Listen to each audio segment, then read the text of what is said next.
My sister stole my fiancé 3 days before our wedding, so I gave her the wedding gift she'd never forget. I should have seen it coming. Maya had always been the golden child. Prettier, smarter, more charming. Growing up, she borrowed my clothes, my friends, and eventually my boyfriends. When I was 16, she convinced my crush Tommy Martinez to take her to prom instead of me by telling him I'd been talking about another guy. When I was 22, she moved in with my college boyfriend David while I was studying abroad in Italy, claiming she was helping him through depression after his father died. Each time, my parents defended her with the same tired excuses. Maya doesn't mean to hurt you, Mom would say, stroking my hair while I cried. She just has this magnetic personality. People are drawn to her. Your sister's not malicious, Dad would add. She's just young and doesn't think things through. But Maya always thought things through. I'd learned that the hard way when I found her diary at 15, full of detailed plans for stealing my friends, my opportunities, my life. She'd written about Tommy. Claire's so boring. I bet I could get him to notice me in one conversation. About David. He's too good for Claire anyway. She doesn't appreciate what she has. But I thought Jake Patterson was different. We'd been together for 4 years, engaged for 8 months.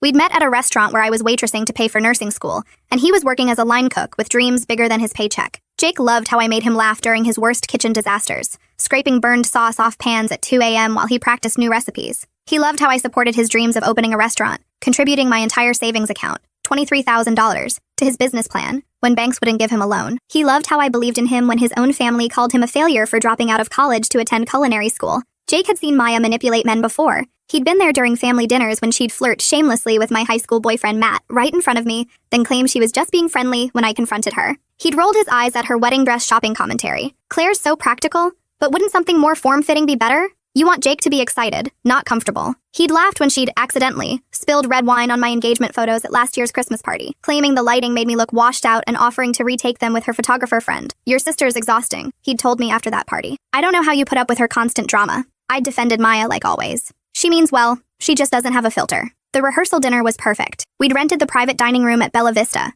the restaurant where Jake and I had our first official date. 50 of our closest family and friends filled the space with laughter and champagne toasts. Jake squeezed my hand under the table while my father gave his speech about finding your person, about how proud he was to welcome Jake into our family, about how he'd watched Jake grow from a struggling cook into a man worthy of his daughter's love. Maya sat across from us, radiant in her sapphire bridesmaid dress that cost me $400, toasting our happiness with champagne and that smile I'd trusted my whole life. She'd insisted on sitting directly across from Jake, claiming it was the best spot for photos. Throughout dinner, she'd lean forward when Jake spoke, laugh just a little too loud at his jokes, touch his arm when making points about the wedding timeline. She's just excited for you, Jake had whispered when I noticed her behavior. Maya's always been dramatic. When it came time for the maid of honor speech, Maya stood with tears in her eyes, holding the microphone like she was addressing the United Nations. Claire has always been my role model, she'd said, her voice breaking with what seemed like genuine emotion. She's taught me about loyalty, about supporting the people you love no matter what. When Jake came into her life, I saw my sister transform into the happiest version of herself. Jake, you're getting someone who will fight for your dreams, who will stand by you through anything. Claire,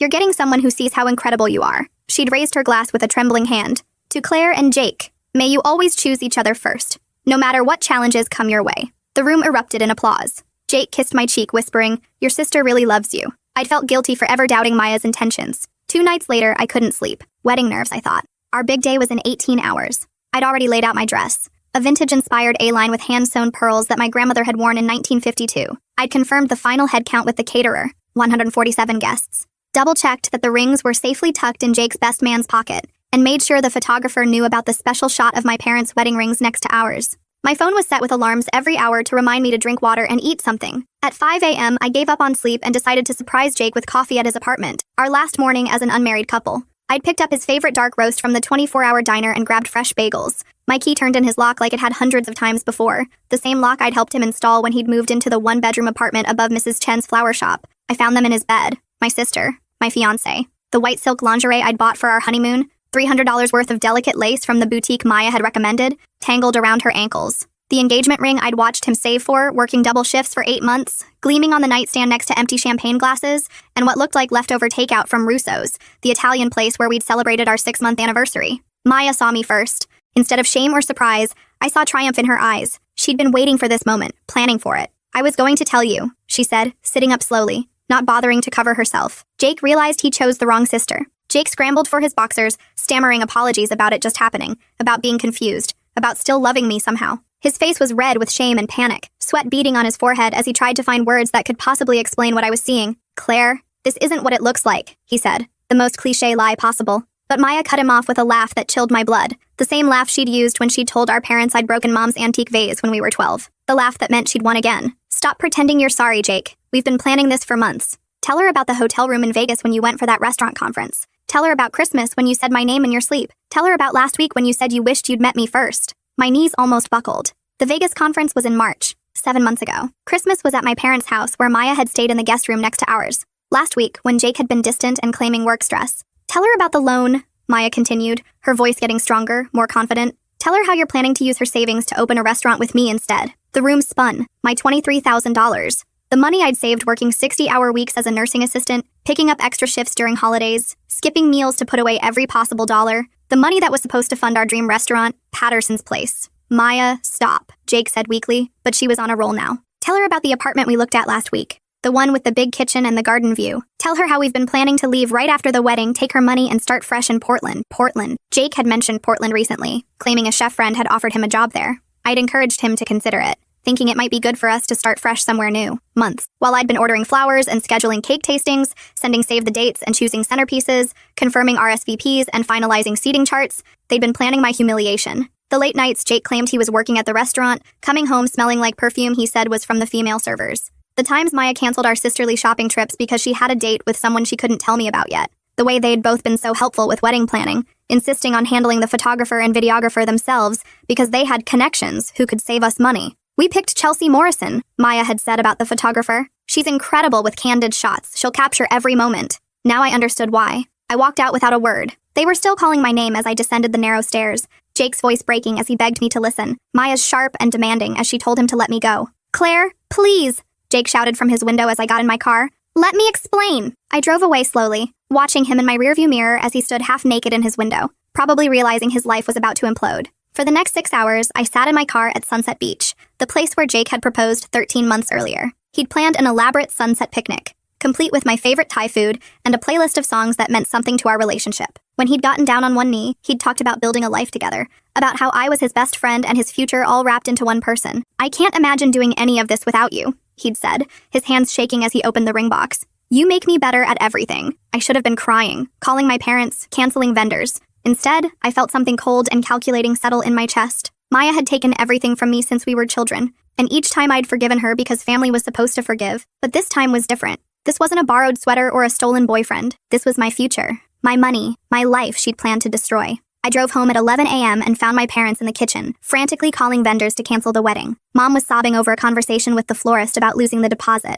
Dad looked 10 years older, his hair disheveled as he argued with the caterer about their cancellation policy. Sweetheart, Mom said when she saw me, her mascara streaked down her cheeks. Jake called. He explained about the confusion with Maya. He says it's just cold feet, that these things happen to couples before big commitments. Maybe you two can work it out if you just talk through it. Even now, they were taking his side. Maya was their precious baby who could do no wrong, and Jake was practically family after 4 years. I was just the wounded party who needed to be more understanding. There's no confusion, I said calmly, setting my purse on the counter. The wedding is still happening tomorrow, just not the way anyone expects. My parents exchanged worried glances. Dad cleared his throat. Honey, maybe you're in shock. This is a lot to process. Why don't you sit down and we can figure out how to move forward? I'm not in shock, I said, pouring myself a glass of water with steady hands. I'm thinking clearly for the first time in months. And I said the wedding is still happening. I locked myself in my childhood bedroom and got to work. First, I called my cousin Derek, who worked in tech security for a company that protected celebrities from stalkers and corporate espionage. Derek had always been my favorite relative. 3 years older, wickedly smart, and someone who'd never fallen for Maya's manipulation. When we were kids, he'd been the only one to call her out when she'd lie about breaking things or stealing money from our grandmother's purse.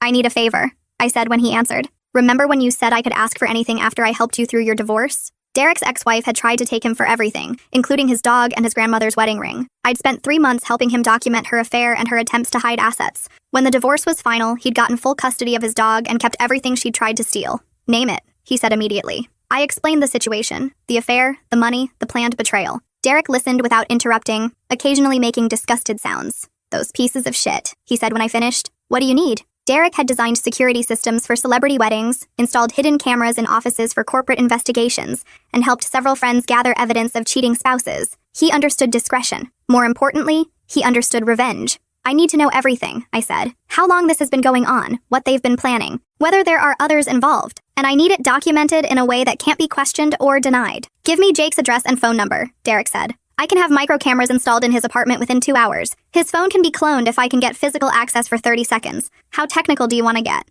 As technical as necessary. And Derek, I need this done legally. Everything has to be admissible if it comes to that.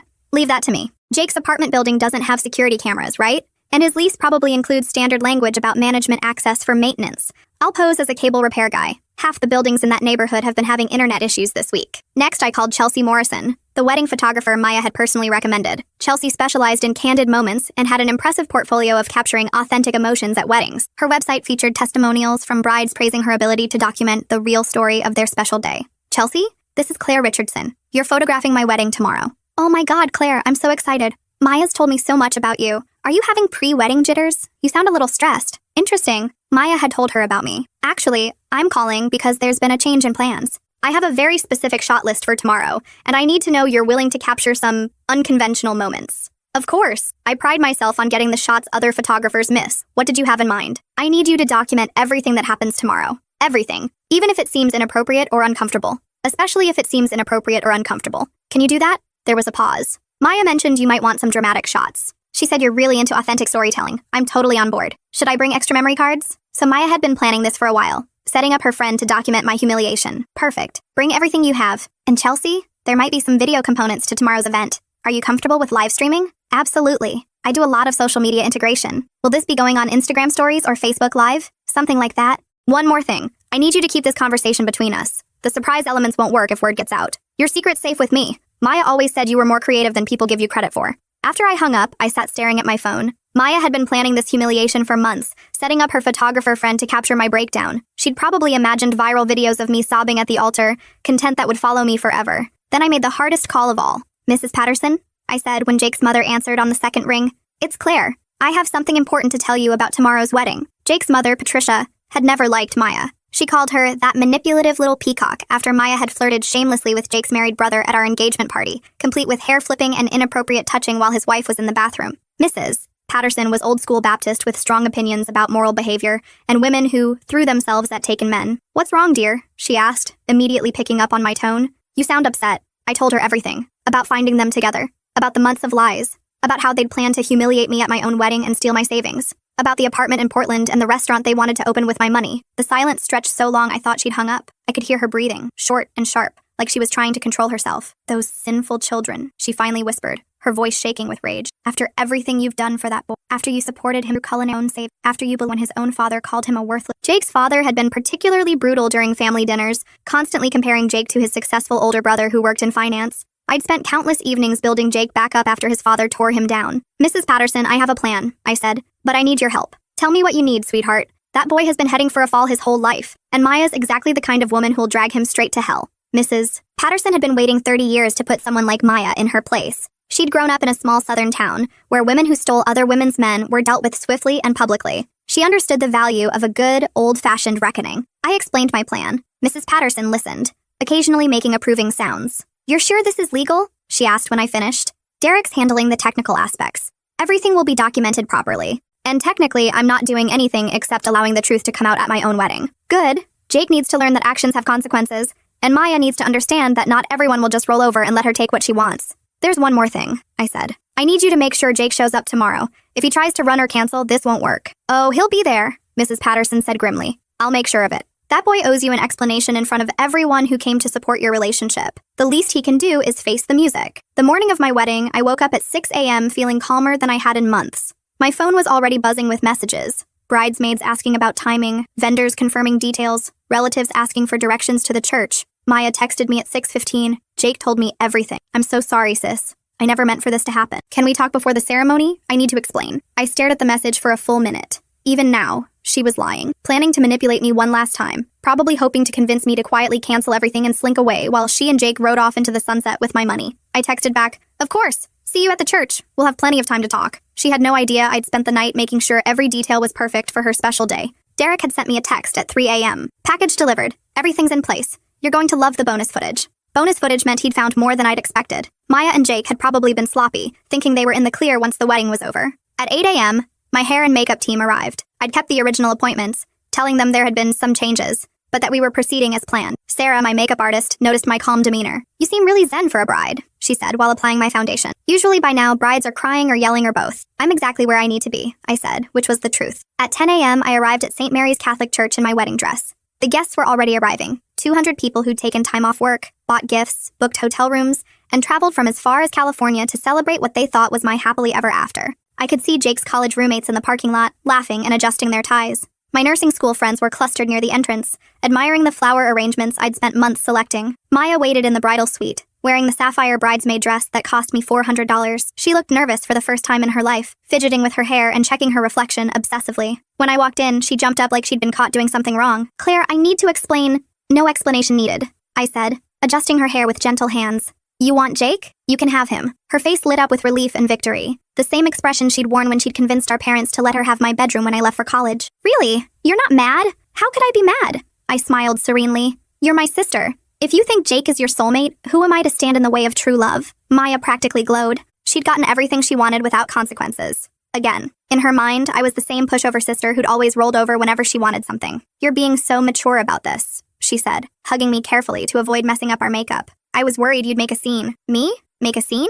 I laughed. "When have I ever made a scene?" "Never," she said quickly. "You've always been so reasonable. That's why Jake and I knew you'd understand eventually. There's just one tiny change to the ceremony," I said casually, helping her touch up her lipstick. "Since you two are so in love, I thought you should be the one to walk down the aisle today." Maya's eyes widened. "What do you mean?" "I've arranged for you to marry Jake instead. Right now. In front of everyone." The color drained from her face. "Claire, we can't just—" "Why not? You love him. He loves you. Everyone's already here. The flowers are paid for, the cake is ready, the photographer is set up, and I've arranged for a very special documentation of your big moment." I could see her mind racing. This wasn't how she'd planned to steal my fiancé. She wanted to do it slowly, carefully, making herself look like the innocent victim who'd been swept away by unexpected love. She wanted to be the tragic heroine of a romance novel, not the homewrecker who stole her sister's wedding. "But what will you tell everyone?" she asked weakly. "The truth," I said simply. "That my sister and my fiancé found their soulmate in each other. That I'm stepping aside for true love. That everyone should witness the beginning of your beautiful life together." Maya knew she was trapped. If she refused, she'd look like the manipulative homewrecker she was.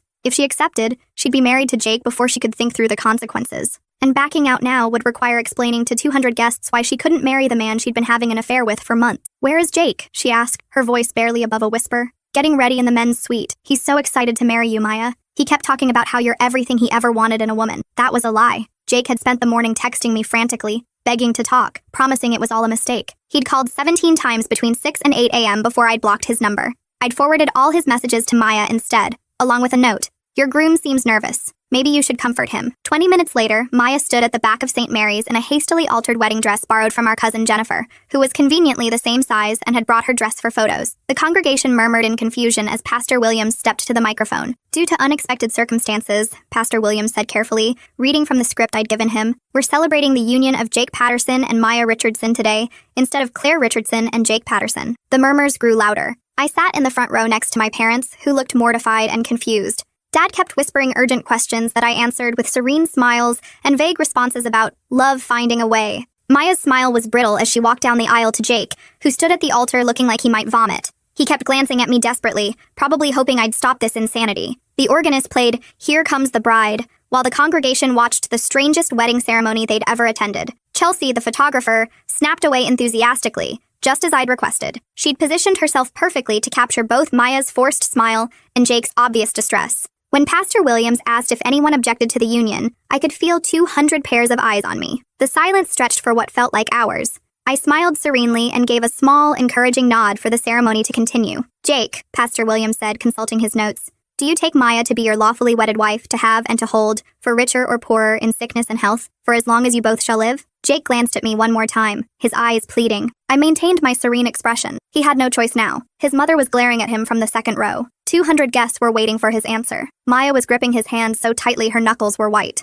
"I do," he croaked. "Maya, do you take Jake to be your lawfully wedded husband, to have and to hold, for richer or poorer, in sickness and health, for as long as you both shall live?" Maya hesitated for just a moment, probably realizing that, for richer or poorer, might not work out the way she'd planned, but she lifted her chin defiantly, putting on the performance of her life. "I do. You may kiss the bride." The kiss was awkward and brief, more of a peck than a passionate embrace. Chelsea captured it all, along with the uncomfortable expressions of the wedding party and the confused murmurs of the guests. During the cocktail hour, I played the perfect gracious sister. I moved through the crowd explaining that love had simply found a different path, that I was thrilled to see my sister and Jake together, that sometimes the universe had different plans than we did. "You're handling this so well," said Mrs. Chen, Jake's elderly neighbor, who'd known him since he moved into the apartment above her flower shop. "Most women would be devastated. Maya and Jake belong together," I said with a serene smile. "I can see that now. Sometimes it takes a dramatic moment to reveal the truth." Jake's college friends looked bewildered but went along with it. Maya's sorority sisters seemed impressed by what they saw as a romantic twist worthy of a reality TV show. The older relatives whispered among themselves,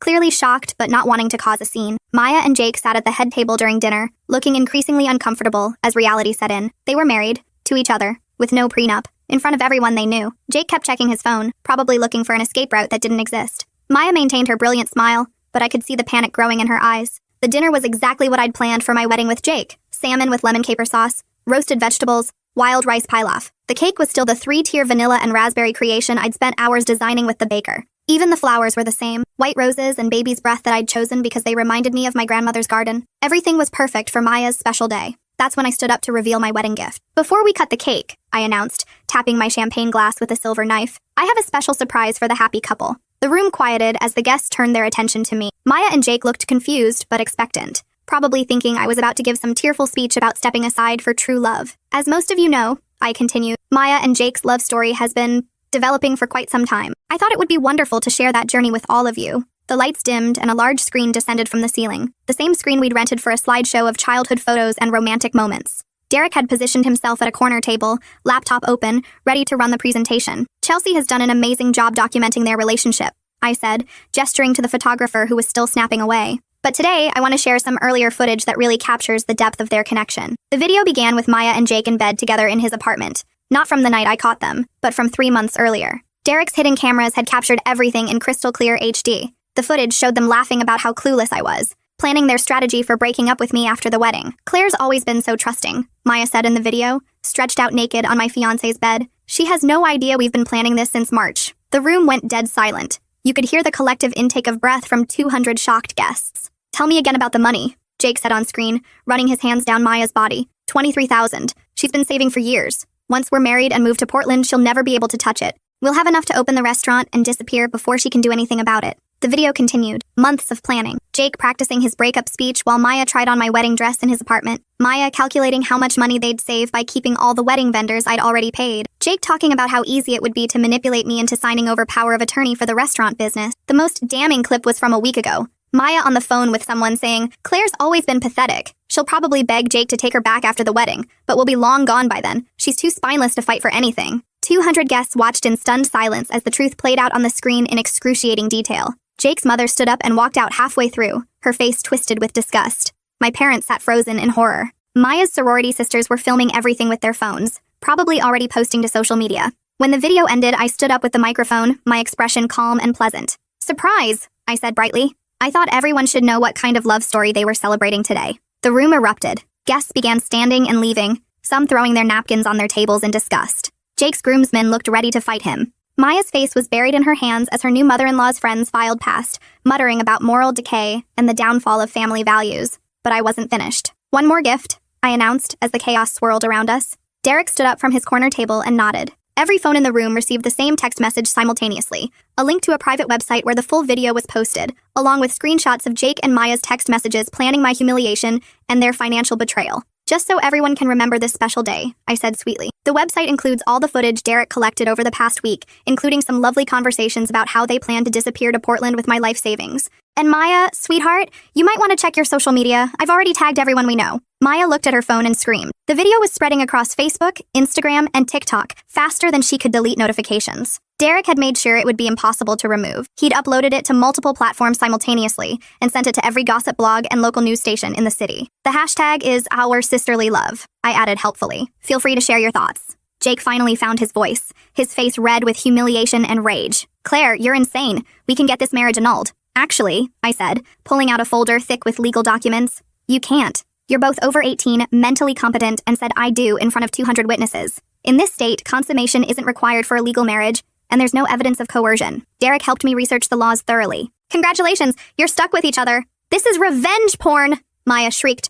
pointing at the screen where her naked image was still displayed. "I'll sue you." "Actually," Derek called out, standing up and addressing the room like he was giving a legal presentation. Everything was filmed in spaces where you had no expectation of privacy. Jake's apartment building lease specifically mentions security cameras in common areas due to recent break-ins. The building management company installed them legally after getting tenant consent. Jake signed the paperwork 3 months ago. Plus, the church ceremony was a public event that you both consented to have filmed. He held up official-looking documents. Everything is perfectly legal. I have the permits, the consent forms, and the legal opinions to prove it. Jake grabbed Maya's arm, his knuckles white with fury. We're leaving. Good idea, I said cheerfully. Your honeymoon suite at the Hilton is already paid for. Non-refundable, unfortunately. The penthouse package with champagne and rose petals. I thought you'd appreciate the irony. As they fled through the kitchen to avoid the angry guests and the photographers who'd started arriving after Derek's social media posts went viral, I heard Maya screaming at Jake about ruining her life. This is all your fault, she shrieked. You said she was stupid. You said she'd never fight back. You're the one who wanted to steal her money, Jake yelled back. You said it would be easy. Their voices faded as they disappeared into the parking lot, leaving behind a room full of stunned guests, abandoned wedding gifts, and a 3-tier cake that would go untouched. The cleanup took 2 hours. Guests left in small groups, many stopping to apologize to me for not seeing through the deception sooner. Jake's college friends seemed particularly ashamed. They'd suspected something was off but hadn't said anything because they didn't want to get involved in relationship drama. We should have told you, said Mike, Jake's roommate from culinary school. Jake's been acting weird for months, canceling plans and lying about where he was going. We thought he was just stressed about the wedding. Mrs. Patterson was the last to leave. She hugged me tightly, tears in her eyes. I'm so proud of you for standing up for yourself, she said. That boy got exactly what he deserved. And Maya, well, she'll learn soon enough what kind of man she married. What do you mean? I asked. Jake's always been selfish and weak. The minute things get difficult, he runs. Maya thinks she won some great prize, but she'll discover she's married to a coward who will blame her for everything that goes wrong in their life. The next morning, I woke up in my childhood bedroom for the first time in months without anxiety crushing my chest. My phone had hundreds of messages, but not the kind I expected. Friends and extended family were reaching out with support. They'd always suspected Maya was manipulative, but had never seen proof. The video had revealed patterns they'd noticed but dismissed.